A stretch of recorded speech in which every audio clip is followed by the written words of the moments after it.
नमस्कार. खरं सांगा, आजच्या ह्या धावपळीच्या जगात आपल्याला खरी मनःशांती कुठे मिळते?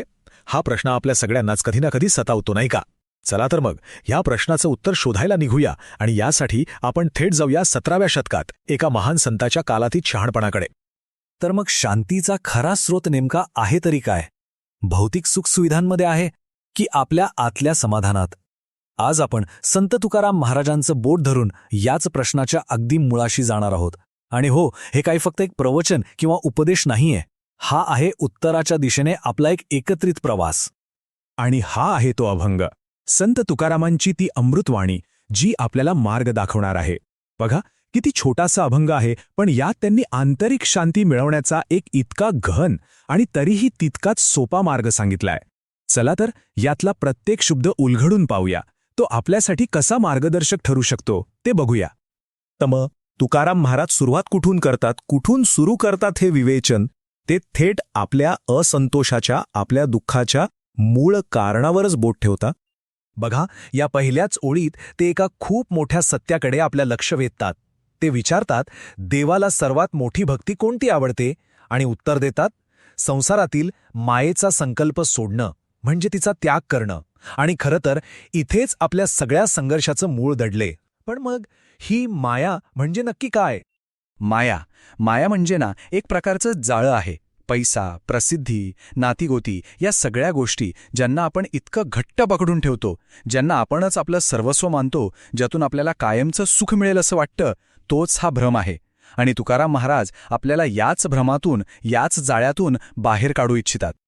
आणि तुकारामांच्या मते हाच गैरसमज आपल्या सगळ्या दुःखांचं मूळ कारण आहे. आपण अशा गोष्टींच्या मागे धावतोय ज्या कधीच टिकणाऱ्या नाहीत. आणि मग काय होतं? आपल्या पदरी येते ती फक्त निराशा. बरं, तर मग ह्या मायेच्या जाळ्यातून बाहेर पडायचं कसं? यावर तुकाराम महाराज एक इतका सोप्पा पण तितकाच शक्तिशाली उपाय सांगतात. आणि तोच ह्या संपूर्ण शिकवणीचा गाभा आहे. ऐका, किती थेट आणि स्पष्ट संदेश आहे हा. देविले अनंते तैसे चिरहावे, चित्ती असो द्यावे समाधान. म्हणजे काय? तर त्या अनंताने, त्या ईश्वरी शक्तीने आपल्याला जसं ठेवलं ना तसंच राहावं. आणि सगळ्यात महत्त्वाचं, मनात समाधान ठेवावं. खरं तर या 2 ओळींमध्येच सगळं सार आलंय. आता इथे बघा, 2 मानसिक अवस्थांमधला फरक किती स्पष्ट दिसतोय. एका बाजूला आहे प्रतिकार, म्हणजे काय? तर जे आहे, जे घडतंय त्याच्याशी सततचा संघर्ष. आणि यातून काय मिळतं? फक्त चिंता, संघर्ष आणि दुःख. आणि दुसऱ्या बाजूला आहे स्वीकृती, म्हणजे जे आहे त्याच्या प्रवाहाशी एकरूप होणं. आणि हे आपल्याला कुठे घेऊन जातं? समाधानाकडे, शांतीकडे आणि सहजतेकडे. आणि हो, इथे समाधान या शब्दाचा अर्थ समजून घेणं खूप महत्वाचं आहे. हा काही वरवरचा आनंद नाहीये. ही एक अशी खोल, अढळ मनशांती आहे जी आपल्या आतून येते. म्हणजे बाहेर कितीही वादळं असू देत, आतली ही शांतता जराही ढळत नाही. पण मग प्रश्न येतो की स्वीकृतीचा मार्गच का योग्य?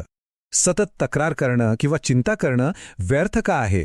याचं एक अगदी तार्किक कारण तुकाराम महाराज आपल्याला पुढच्या ओळीत देतात. या ओळीत ते चिंतेची निरर्थकता इतक्या स्पष्टपणे सांगतात. ते म्हणतात, वाहिल्या उद्वेग दुःखची केवळ. म्हणजे उद्वेग करून, चिंता करून फक्त दुःखच वाढतं. का? कारण भोगणे ते फळ संचिताचे. आपण जे काही भोगतोय ते आपल्याच संचिताचं फळ आहे. आता हा संचित शब्द खूप महत्वाचा आहे. संचित म्हणजे काय? तर आपल्या भूतकाळातल्या कर्मांचा जमा झालेला साठा, ज्याचे परिणाम आपल्याला आज भोगावेच लागतात.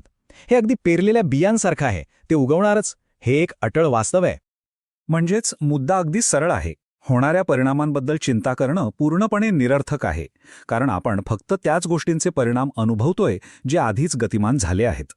आपल्या संचितात जे आहे ते भोगावं लागणारच. त्यामुळे चिंता करणं म्हणजे दुसरं तिसरं काही नाही, तर स्वतःलाच अधिक त्रास देणं आहे.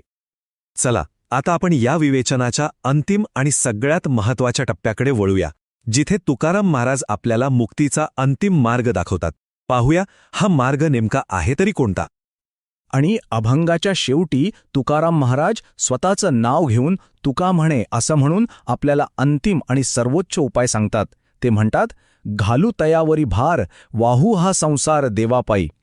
म्हणजे काय? तर आपल्या जीवनाचा सगळा भार, सगळा त्याच्यावर म्हणजे त्या ईश्वरावर टाकावा आणि हा संसार त्याच्याच पायी वाहून टाकावा. पण मग भार घालणं किंवा भार टाकणं म्हणजे नेमकं काय करायचं? याचा अर्थ आहे मी करतो, मी सगळं सांभाळतो, हा जो आपला अहंकार आहे ना, तो सोडून देणं. आपल्या आयुष्यातल्या घटना, त्याचे परिणाम या सगळ्याला कंट्रोल करण्याची जबाबदारी त्या एका उच्च शक्तीवर सोपवून आपण मोकळं होणं. आणि इथे एक खूप मोठा गैरसमज दूर करणं अत्यंत महत्वाचं आहे. शरणागती म्हणजे निष्क्रिय होणं किंवा हार मानणं अजिबात नाही. उलट सर्व काही माझ्या नियंत्रणात नाही हे धैर्याने स्वीकारणं आणि त्या अज्ञात शक्तीवर पूर्ण विश्वास ठेवणं, ही एक प्रचंड मोठी ताकद आहे. ही कमजोरी नाही तर ताकद आहे. तर मग या संपूर्ण अभंगातून आपल्याला मनःशांती मिळवण्यासाठी एक अगदी स्पष्ट 4 पायऱ्यांचा मार्ग मिळाला आहे. चला, या संपूर्ण तत्वज्ञानाचा सारांश आपण एकदा पटकन पाहूया. बघा, हा 4 पायऱ्यांचा संपूर्ण प्रवास किती सुंदरपणे इथे मांडलाय. पहिली पायरी सांसारिक भ्रम म्हणजे माया ओळखणं. दुसरी, जे आहे त्याचा पूर्ण स्वीकार करणं.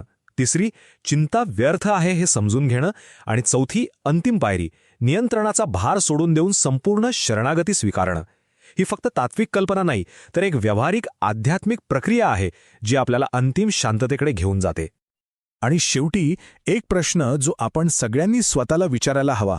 आपल्या मनात, आपल्या डोक्यात, आपल्या आयुष्यात असं कोणतं ओझं आहे जे आपण आज आत्ता त्या ईश्वरी शक्तीवर सोपवून खरंखुरं हलकं होऊ शकतो? यावर नक्की विचार करा.